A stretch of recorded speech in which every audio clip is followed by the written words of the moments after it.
তো চলো বন্ধুরা, আবারও চলে আসলাম মা অন্নপূর্ণা রান্নাঘরে রান্না বান্না নিয়ে। তো দেখতে থাকো আজকে কি রান্না হবে। তো হবে শুশুনি শাক ভাজা। শুশুনি শাক ভাজার জন্য খেতে করে রেখেছি রসুন, আর হবে ডিমের ঝোল। ডিমের ঝোলে ডিম আলু সিদ্ধ করে রেখেছি, টমেটো পেঁয়াজ কেটে রেখেছি, আদা রসুন বেটে রেখেছি। তো চলো কি রান্না হয় দেখো। তো গ্যাস জ্বালিয়ে কড়াই বসিয়ে দিয়েছি, শাকের জন্য তেল দিয়ে দেবো। গরম হয়েছে, শুকনো লঙ্কা দিয়ে দেবো। লঙ্কা ভাজা ভাজা হয়ে গেছে, রসুনটা দিয়ে দেবো। রসুনটা লাল করে ভেজে নেবো। তো চলো, রসুনটা লাল হয়ে গেছে, শাকটা নেড়ে দিয়েছি, এবার ঢাকা দিয়ে দেবো। তো চলো, শাকটা এই পরিমাণ চলে এসেছে, দিয়ে দেবো নুন।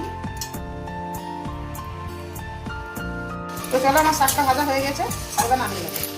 চলো, কড়াই বসিয়ে দিচ্ছি, এবার ডিমের ঝোলটা হবে। তেল গরম হয়েছে, একটু হলুদ দেবো ডিম ভাজার জন্য, নুন ডিমগুলো। আবার ডিম ভাজা হয়েছে, তুলে নিচ্ছি। ওই তেলেই আলুগুলো ভেজে নেবো। তুলে নিয়েছি, ওর তেলের মধ্যে আরেকটু তেল দিয়ে দেবো। দিয়ে দেবো তেজপাতা, ওটা জিরে দিয়ে দেবো, পেঁয়াজ লাল হয়ে গেছে, দিয়ে দেবো আদা রসুন বাটা।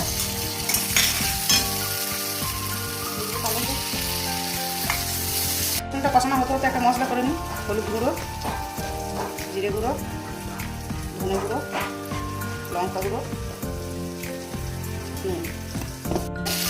মশলা করেছিলাম সেটা দিয়ে দিলাম। চলো, মশলা কষানো হয়ে গেছে, দিয়ে দেবো ডিম আলু।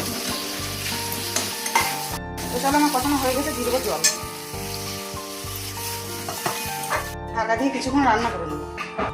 চলো, ডিমের ঝোল হয়ে গেছে, দিয়ে দেবো গরম মশলা, বন্ধ করে দেবো।